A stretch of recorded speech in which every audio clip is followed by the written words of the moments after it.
Okay, students, today we are going to begin with the next chapter, improvement in food resources. The first point that we can see on the screen is all living organisms need food to derive energy for body development and survival. We obtain food from both plants and animals through agriculture and animal husbandry respectively.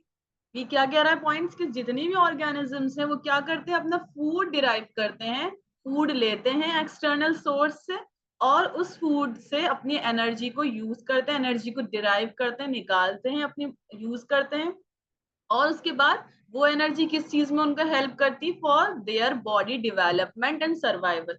हमें ये बात पता है अच्छे से कि food is the only source that provides us energy for body development and survival. ठीक है, तो क्या करते हैं ऑर्गेनिजम्स, फूड लेते हैं एक्सटर्नल सोर्स से और उससे एनर्जी उनको मिलती है और एनर्जी से वो अपनी बॉडी को डेवलप करने का और सर्वाइव करने का काम करते हैं।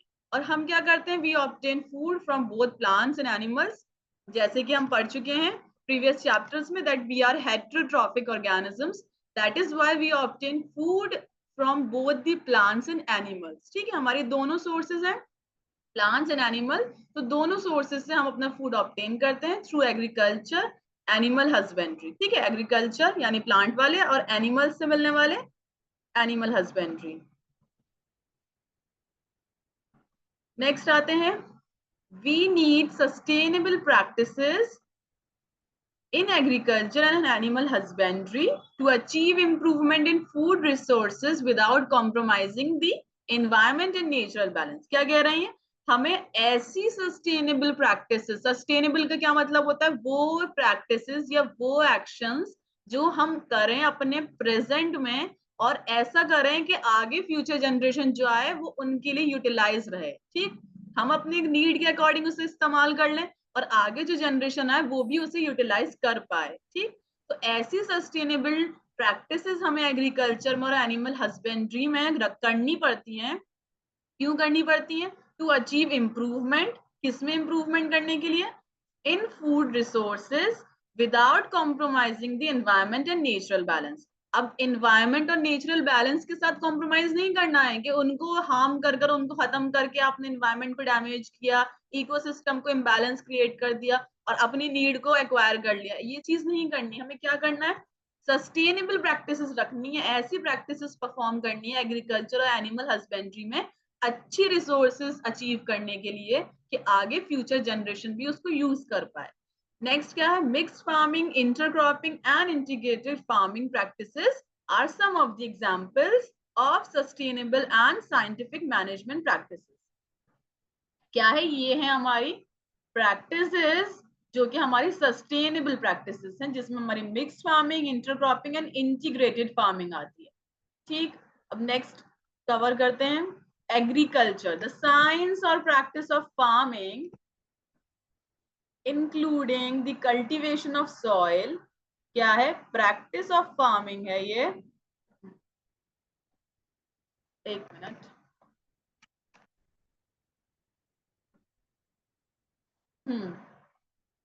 ये क्या है, हमारी प्रैक्टिस ऑफ फार्मिंग है जिसमें इंक्लूड होती है हमारी cultivation of the soil, growing of the crops and rearing of animals. Farming की प्रैक्टिसेस, सॉइल का कल्टीवेशन, क्रॉप्स को ग्रो करना और एनिमल्स से जो हमें चीज मिल रही है, either it will be a food और वूल, जैसे हम अपनी शीप से रेयर करते हैं, तो क्या है, ये सारी चीजें मिलकर हमारे एग्रीकल्चर में इंक्लूड होती हैं। क्यों, to provide food, wool and other products are called as agriculture. वो प्रैक्टिस ऑफ फार्मिंग जिसमें हमारे cultivation of soil, growing of crops, rearing of animals include हो to provide us food, wool and other products is called as agriculture. अब crops हमारी two types की हैं mainly, rabi crops and kharif crops, crops which are grown during the winter season। कौन सा season, winter season में जो crops grow होती हैं अक्टूबर टू मार्च और कॉल्ड एज rabi crops, जिसमें एग्जांपल में हमारे wheat, gram, peas, mustard and linseed आते हैं, ये इंपॉर्टेंट है एग्जांपल्स। नेक्स्ट है kharif crops, the crops which are grown during the monsoon. एक विंटर सीजन में ग्रो कर रही है राबी क्रॉप और दूसरी कर रही है मॉनसून में खारिफ क्रॉप। जून टू अक्टूबर इसमें एग्जांपल आते हैं आपके black gram, cotton, green gram, maize, paddy, pigeon pea and soybean all are examples of kharif crops. ठीक, नेक्स्ट आगे बढ़ते हैं।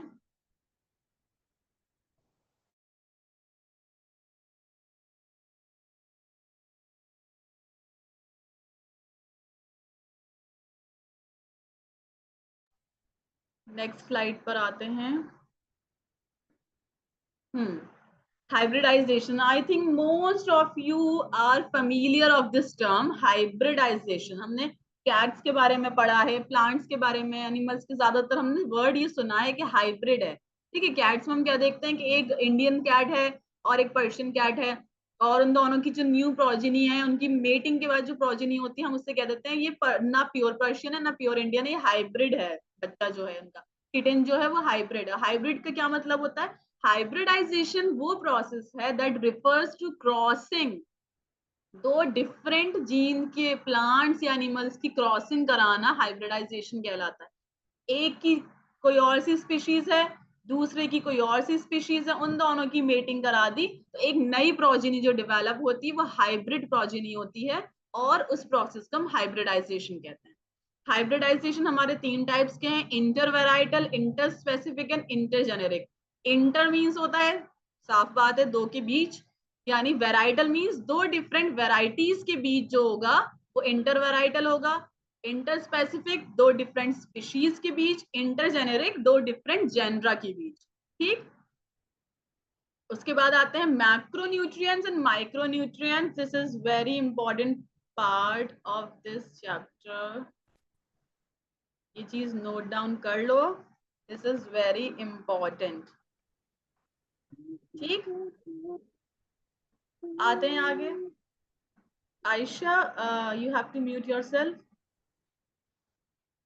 यस, मैक्रोन्यूट्रिएंट्स में आते हैं। अमंग दीज 30 एसेंशियल न्यूट्रिएंट्स, तो टोटल हमारे पास 13 एसेंशियल न्यूट्रिएंट्स होते हैं एक प्लांट को जो रिक्वायर करता है प्लांट। ठीक है, 6 are essential nutrient required in abundance for the growth and development.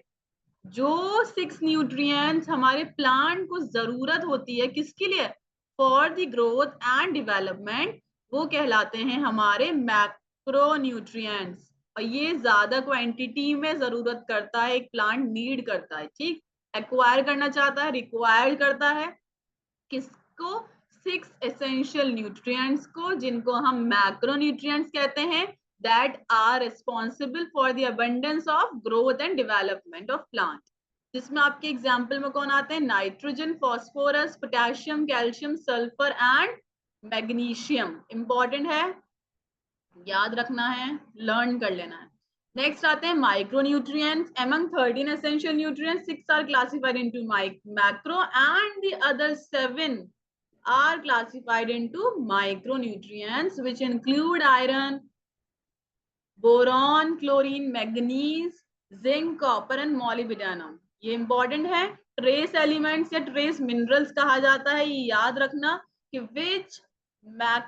Which nutrient is called as trace mineral, are also called as trace minerals. किसको कहते हैं हम? माइक्रो न्यूट्रिएंट्स को कहते हैं।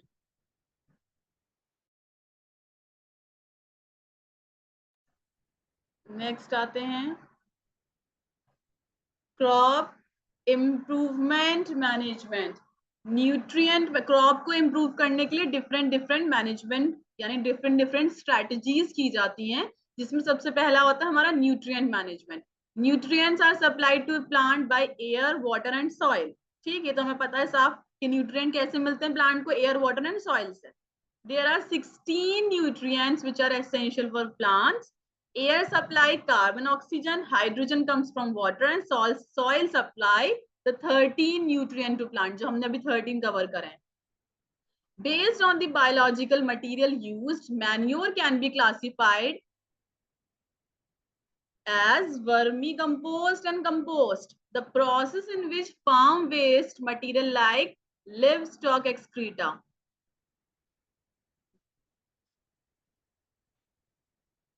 क्या कह रहे हैं ये?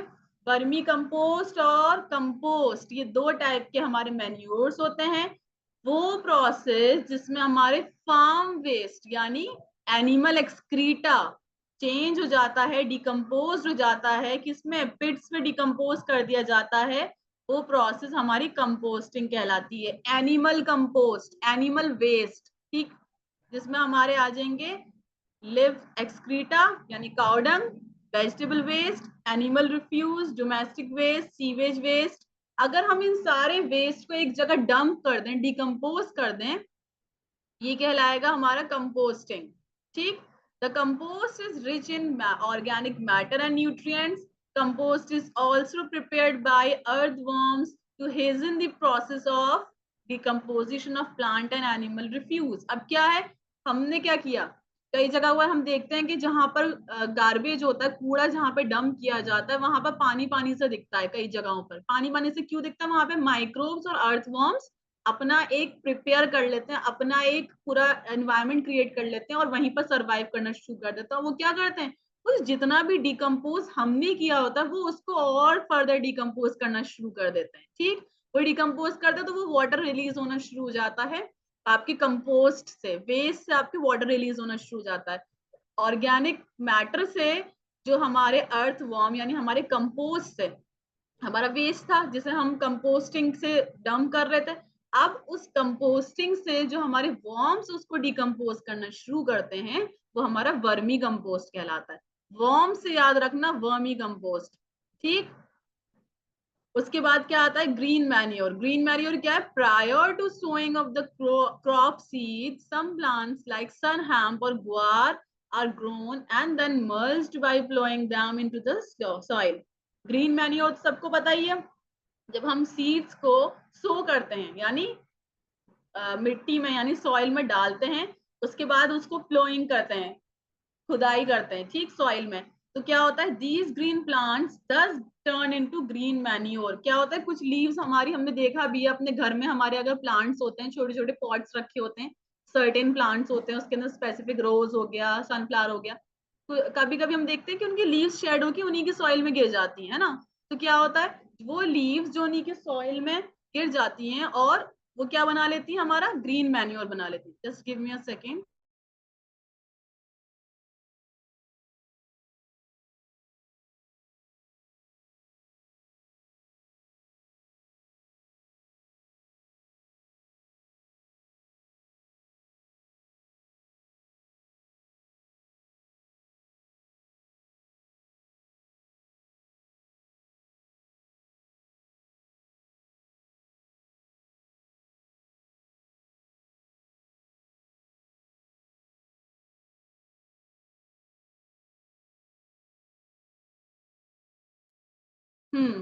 ठीक है, ग्रीन मैन्योर। अच्छा, अब मेरी अब वॉइस क्लियर है?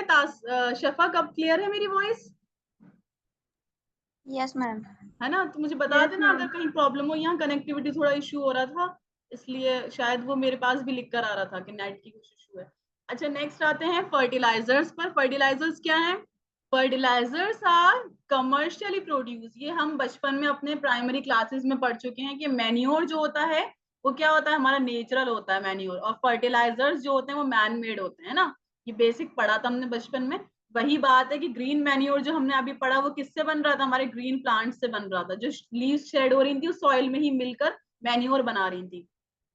Fertilizers are commercially produced plant nutrients which are also required in small quantities. हमें पता है fertilizers की जरूरत पड़ती है हमें plants के लिए.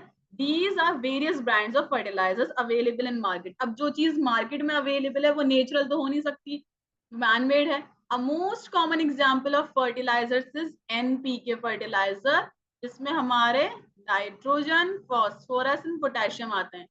एनपीके ये यहीं से निकला है, नाइट्रोजन का एन सिंबल होता है, phosphorus P N, potassium K. ठीक, एनपीके फर्टिलाइजर सबसे कॉमन फर्टिलाइजर है हमारा. Sometimes fertilizers get washed away due to excessive irrigation. क्या होता है, हम फर्टिलाइजर्स क्यों डालते हैं? ताकि इंसेक्ट्स और वीड्स से प्रोटेक्ट कर सके, है ना. फर्टिलाइजर्स लीव डाले जाते हैं, यूज किए जाते हैं. तो क्या होता है, कभी कभी प्लांट पे जब फर्टिलाइजर को यूज किया गया और फिर क्या हुआ, रेन हुई या हमने इरिगेशन किया, जिसकी वजह से प्लांट ने उसको सही से एब्जॉर्ब नहीं किया था और वो वॉश्ड आउट हो गया प्लांट के ऊपर से। तो उस वॉश्ड आउट फर्टिलाइजर का क्या नुकसान होता है, वो क्या करता है, जब वॉश्ड आउट होगा वो सॉइल में जाके मिल जाता है, उससे वो सॉइल की फर्टिलिटी भी खत्म कर देता है और वाटर पोल्यूशन में भी प्रोसेस कर देता है, इनहेंस कर देता है वाटर पोल्यूशन को। उसके बाद आते हैं next, organic farming. Organic farming is a farming system with minimal or no use of chemical as fertilizers and with the maximum input of organic manures. क्या है ऑर्गेनिक फार्मिंग? ऑर्गेनिक फार्मिंग वो farming system है, organic, organic हमेशा natural word के लिए use किया जाता है, नेचुरल चीजों के लिए ऑर्गेनिक फार्मिंग। हमें पता है फर्टिलाइजर्स हमारे मैन मेड थे, नेचुरल नहीं थे। ऑर्गेनिक फार्मिंग में क्या होता है, मैम हमारे वॉइस क्लियर नहीं आता। वॉइस क्लियर नहीं आ रही, फिर से एक मिनट मैं चेक करती हूँ जरा कनेक्टिविटी, एक minute, just give me a second.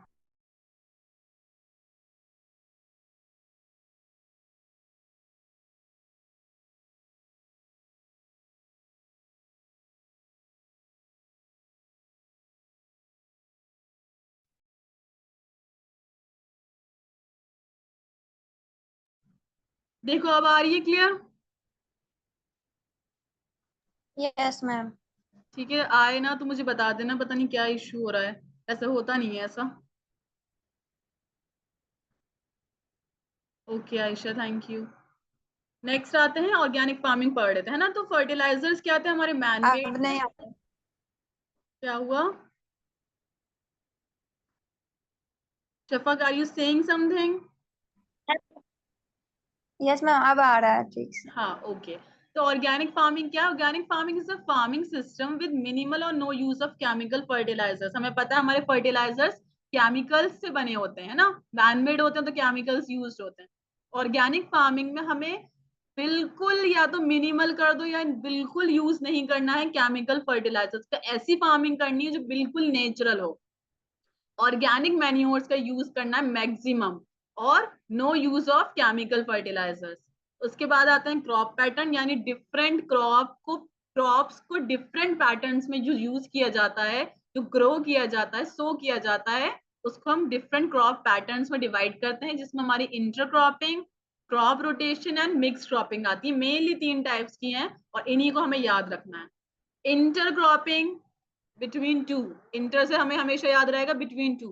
It is a cropping technique in which two or more crops are cultivated simultaneously. Simultaneously का क्या मतलब होता है? एक साथ, ठीक, यानी दो या दो से ज्यादा क्रॉप्स को जब हम कल्टीवेट कर देते हैं on the same piece of land, एक ही पीस ऑफ लैंड होगा, उसी में हम 2 और मोर क्रॉप्स को कल्टीवेट करेंगे एक साथ, adhering to a specific row pattern.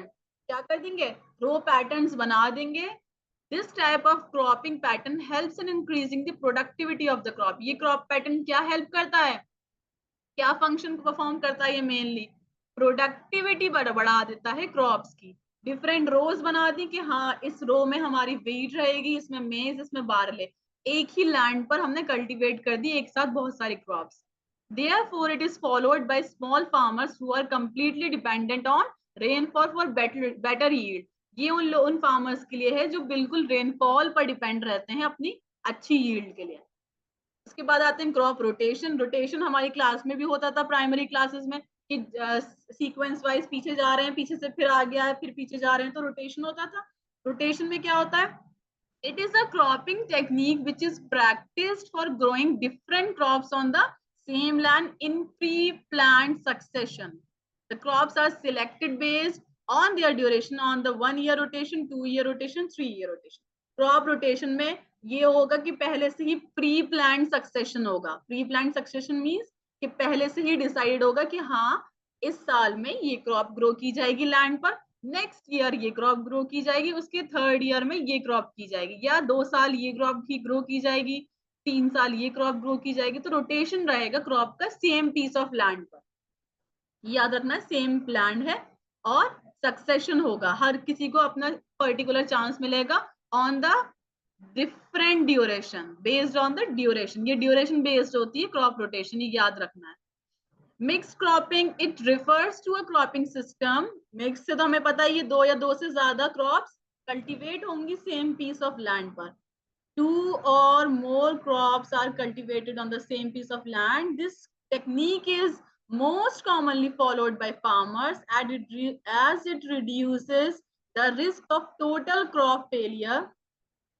ये उन फार्मर्स के लिए है जो रेनफॉल पर डिपेंडेंट रहते हैं, लेकिन उन कंडीशंस में बोला गया है ये मिक्स क्रॉपिंग तब करवाई जाती है जहां पर लेस रेनफॉल होती है या एडवर्स क्लाइमेटिक कंडीशन रहती है। अच्छा क्लाइमेटिक कंडीशन नहीं रहता, फेवरेबल कंडीशन नहीं रहता, तो उसमें वो क्या करते हैं, बहुत सारी क्रॉप्स एक ही लैंड पर ग्रो कर देते हैं कि हाँ अगर बारिश हुई तो ठीक है ये क्रॉप ग्रो कर जाएगी, अगर बारिश नहीं हुई तो चलो पूरी फसल खराब नहीं होगी, कुछ क्रॉप्स हमें मिल जाएगी फॉर आर नीड्स। ठीक, ये मिक्स क्रॉपिंग हो जाता है।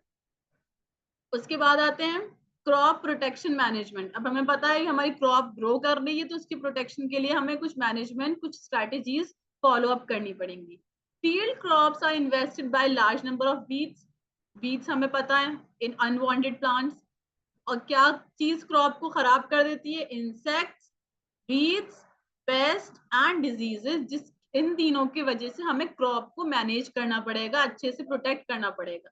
वीड्स क्या है, weeds are unwanted plants in the cultivated field. क्या करते हैं वीड्स, क्या हार्म करते हैं प्लांट को, ये इसके सॉइल के न्यूट्रिएंट्स को सारा एब्जॉर्ब कर लेते हैं, सारा उसको अटेन कर लेते हैं, जिसकी वजह से हमारी क्रॉप न्यूट्रिएंट लेस हो जाती है, finally reducing the crop yield. क्या कर देते हैं, ये क्रॉप की यील्डिंग को रिड्यूस कर देते हैं, उसकी अच्छी यील्ड को खत्म कर देते हैं। उसके बाद आते हैं crop protection of crop. Protection of crops against weeds. To protect the crop against weeds, we have to follow the methods that are employed. हमें अपनी क्रॉप को वीड्स से प्रोटेक्ट करने के लिए ये 3 मेथड्स को फॉलो अप करना पड़ेगा। Preparing a good seed beads, seeds को सिलेक्ट करो। सबसे पहले सीड ही होते हैं हमारे हाथ में, जब कुछ नहीं होता सीड से स्टार्ट करते हैं, बिल्कुल बेसिक चीज है। सीड बेड अच्छा होना चाहिए, अनवांटेड सीड्स नहीं होने चाहिए, या हमारे ऐसे सीड्स नहीं होने चाहिए जो अच्छे ग्रो ना कर पाए, हेल्दी सीड्स नहीं होनी चाहिए कि अगर हेल्दी सीड्स नहीं हो हमने जाके उनको रख दिया, साइड कर दिया, बिल्कुल जो अच्छी सीड्स नहीं है उनको साइड कर दो। नेक्स्ट है mechanical removal of weeds. Mechanical यानी अच्छे हमारे पास जो एडवांटेजेस हैं, जो हमारे टेक्नोलॉजीज हैं, उसको यूज करके हमने वीड्स को रिमूव कर लिया। Plants the seeds in a timely fashion, ये हमें पता है, हमने अभी डिफरेंट क्रॉप मैनेजमेंट्स पढ़े, रोटेशन और मिक्स क्रॉपिंग और कौन सा था नेक्स्ट, इंटरक्रॉपिंग, है ना। तो डिफरेंट टाइप के मैनेजमेंट के अकॉर्डिंग हम अपनी क्रॉप को बीज से प्रोटेक्ट कर सकते हैं। एनिमल हस्बेंड्री पर आ जाते हैं। एनिमल से वर्ड से पता चल रहा है, हम पढ़ भी चुके हैं अपनी प्राइमरी क्लासेस में, वो प्रोडक्ट्स जो हम अपने एनिमल से अटेन करते हैं, उनकी फार्मिंग कर कर, उनकी मेंटेनेंस कर कर, तो वो चीज हमारी एनिमल हस्बेंड्री कहलाती है। क्या है animal husbandry? It is the farming and maintenance of animals. Farming, उनको अच्छे से रखना, उनकी मेंटेनेंस करना for commercial purposes. Animals are raised for milk, meats and eggs. किस किस चीज के लिए चाहिए हमें एनिमल्स? मिल्क भी ले सकते हैं हम उनसे, मीट भी मिल सकता है और एग्स भी। कैटल पर आते हैं। कैटल हमें पता है cattle are reared by most of the all farmers in India. Cattle are reared for, cattle में हमारी बफेलो और काऊ आती है, जिससे हम क्या अचीव करते हैं, क्या मिलता है हमें? Milk and drought labour for agricultural work. ये तो हम बताइए हम क्या करते हैं, एग्रीकल्चर में भी उनको यूज करते हैं इरिगेशन पर्पस के लिए। There are mainly 2 species of reared cattles है ये, ठीक। बॉस इंडिकस जिसमें हमारी काओ का नाम है, ये बॉस ब्यूबेलस जो हमारी बफेलो है, ठीक, ये क्या है, और ये हमारी इंडियन काउस के नेम, ठीक, इंडियन बफेलो एंड काउ। इसमें हमारी exotic breed of cows, breed यानी हाइब्रिड, जिसमें हमारी जर्सी एंड ब्राउन स्विस आती है। The Indian breeds like Red Sindhi and Sahiwal are reared for disease resistant, ठीक। Many hybrids are also reared in India। ये cow और buffalo के बारे में है, क्योंकि हम यहाँ पे क्या पढ़ रहे हैं, कैटल के बारे में पढ़ रहे हैं। एनिमल हस्बेंड्री में सबसे पहला पॉइंट कवर कर रहे हैं कैटल फार्मिंग का। कैटल फार्मिंग में हमें क्या क्या अटेन होता है, क्या क्या मिलता है, हमें मिल्क मिलता है, और हम अपनी इरिगेशन पर्पज के लिए, एग्रीकल्चरल वर्क के लिए भी उसे यूज करते हैं। The meeting is going to end in 10 minutes. दोबारा ज्वाइन कर लेना, 10 मिनट्स के बाद मीटिंग एंड हो जाएगी, ठीक है। उसके बाद आते हैं नेक्स्ट स्लाइड पर, पोल्ट्री फार्मिंग। पोल्ट्री फार्मिंग क्या है हमारी? Poultry farming is a form of animal husbandry. Animal husbandry चल रही है। सबसे पहले हमने कैटल पढ़ ही लिया। नेक्स्ट है हमारा poultry farming, which is undertaken to raise domestic fowl for the production of egg and chicken meat. इसमें हमारे कौन आएंगे? हमारे चिकन्स आएंगे हमारे, जिनसे हमें क्या मिलता है? एग एंड मीट मिलता है। Aseel, Busra, Chittagong and Ghagus are the example of Indian varieties. ये इंडियन वेराइटीज के नाम है, ठीक। उसके बाद क्या है? New Plymouth, Wyandotte, Rhode Island and New Hampshire are example of American breeds. ये जो आगे के नाम है, ये हमारे अमेरिकन ब्रीड्स के नाम है। ये रहे,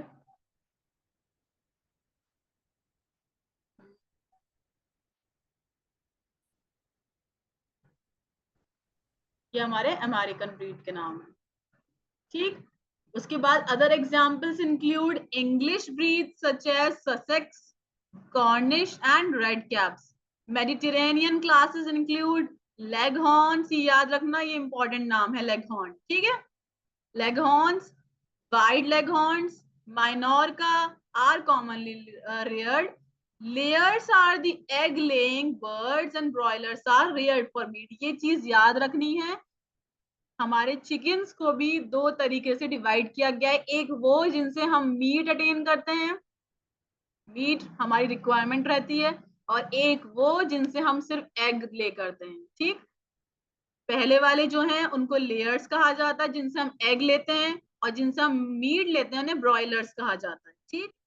अब नेक्स्ट आते हैं फिशरी पर। फिशरी से समझ आ ही रहा होगा कि ये फिश की रेयरिंग होगी, ठीक। Fishery deals with the procurement of fish for consumption, हमारे कंजप्शन के लिए। अनेबल टू सी, क्या नहीं दिख रहा है ताजिर?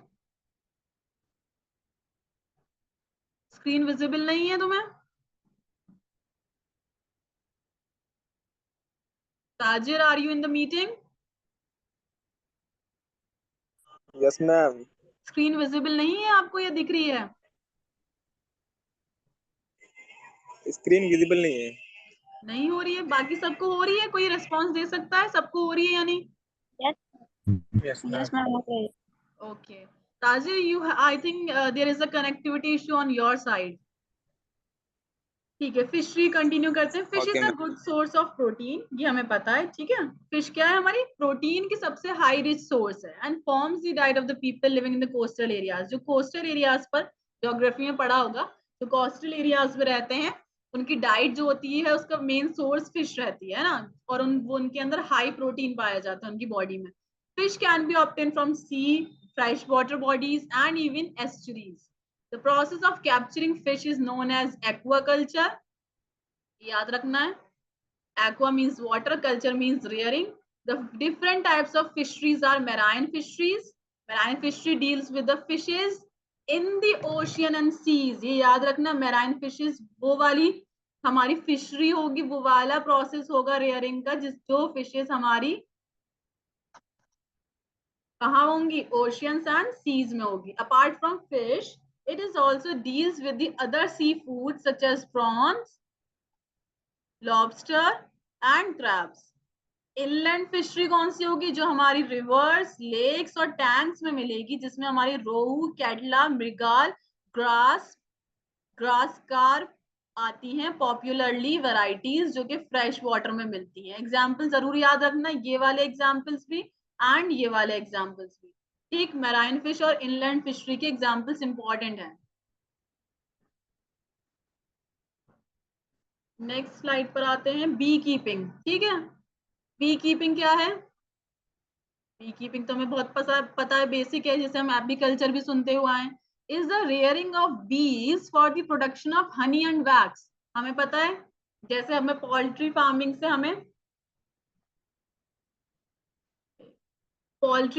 हमें दो टाइप के चिकन्स मिल रहे थे, दो टाइप की बर्ड्स को क्लासिफाई किया गया था, एक वो जिनसे हमें एग अटेन कर रहे थे, एक वो जिनसे हम मीट अटेन कर रहे थे, लेयर ठीक। बॉयलर्स, लेयर और yes, very good, layers and broilers, ठीक है। तो लेयर वैसे, और बॉयलर। हाँ हाँ हाँ, मैंने सुन लिया सभी बोला, ठीक है। उसके बाद जब यहाँ पर हमने पोल्ट्री में हमने ये कैटेगरीज पढ़ी थी, जिनसे हमें एग मिल रहे थे और एक से हमें मीट मिल रहा था, वैसे ही बी से हमें दो चीजें हमारी रिक्वायरमेंट रहती है, जिसमें हमारा वैक्स और हनी आता है। This has become a major financially rewarding and agro based activity. Some of the varieties reared in India are Apis mellifera. Indian varieties में आपकी एपिस मेलिफेरा, एपिस एरिमसोनी एंड एपिस सेरेना इंडिका आता है, जिसका ये नाम है हमारी इंडियन बी का, एपिस इंडिका, ठीक। Apis dorsata is the rock bee, is also indigenous variety, ये भी हमारी इंडिजीनस वेराइटी है, रॉक बी है एपिस डॉर्सेटा, लेकिन इसका नाम जरूर याद रखना, ये इंडियन बी का नाम है एपिस इंडिका, ठीक। कभी आ जाए कि what is the scientific name of Indian bee, तो एपिस इंडिका, इंडिका से याद रखना, ठीक। आई थिंक 3 मिनट्स में आप लोग की मीटिंग एंड हो जाएगी, तो it's better to join again, ताकि हम लोग क्वेश्चंस के लिए स्टार्ट कर सकें नेक्स्ट मीटिंग से, ठीक है। आप लोग दोबारा ज्वाइन करिए ताकि वो न्यू टाइमिंग स्टार्ट हो जाए।